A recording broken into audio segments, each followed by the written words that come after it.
Hi friends, இன்னைக்கு நம்ம bubble of protection அதை பற்றி பேசலாம்.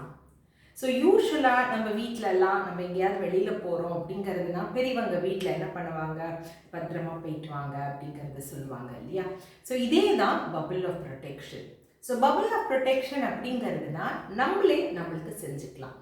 ஸோ நம்ம கையை எடுத்துகிட்டு தலை மண்டையிலேருந்து கால் வரைக்கும் நம்ம இப்படி எல்லா பக்கத்துலேயும் 8 திசை அப்படின்னு சொல்லுவாங்க. ஸோ அந்த 8 திசையில் நம்ம அப்படி கையை போட்டுட்டு நம்ம காலங்காத்தால் எழுந்த உடனே வீட்டிலேருந்து கிளம்புறதுக்கு முன்னாடி நம்ம என்னென்ன எடுத்துகிட்டு போகிறோமோ, மேபி லேப்டாப் எடுத்துகிட்டு போகிறோம், செல்ஃபோன் எடுத்துகிட்டு போவோம், பைக் எடுத்துகிட்டு போவோம், என்ன வேணால் நம்ம வீட்டில் வீடை பத்திரமா நம்ம படுத்திக்கிறதுக்கு அந்த மாதிரி. ஸோ எதை வேணாலும் நம்ம பண்ணிக்கலாம்.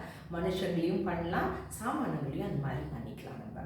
ஸோ ரொம்ப சிம்பிள் ப்ரொசீஜர் தான். இந்த மாதிரி பபிள் ஆஃப் ப்ரொடெக்ஷன் நம்ம போட்டுட்டு நம்ம ப்ரே பண்ணிக்க போகிறோம். ஸோ என்ன ப்ரே பண்ணலாம்?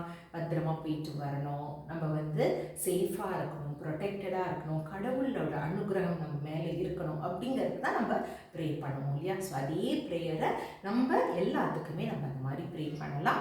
இதை கண்டிப்பாக காலங்காத்தால் எழுந்த உடனே செய்யணும். ஏன்னா நம்ம வெளியில் போனதுக்கப்புறம் ஏதாவது நெகட்டிவ் எனர்ஜி ஏதாவது நம்ம மேலே பட்டதுக்கப்புறம் நம்ம பண்ணினோம்னா யூஸ்ஃபுல்லாக இருக்காது. நிறைய பேர் அதை யூஸ் பண்ணிவிட்டு, நான் போயிட்டே இருந்தேன், நல்ல காலம் நான் தப்பிச்சிட்டேன், ஆக்சிடெண்ட் எனக்கு முன்னாடி நடந்தது, இல்லை அப்படியே கால் ஸ்லிப் ஆச்சா நான் பெருசாக எனக்கு எதுவும் ப்ராப்ளம் வரல, இந்த மாதிரியெல்லாம் நிறைய பேர் சொல்லியிருக்காங்க.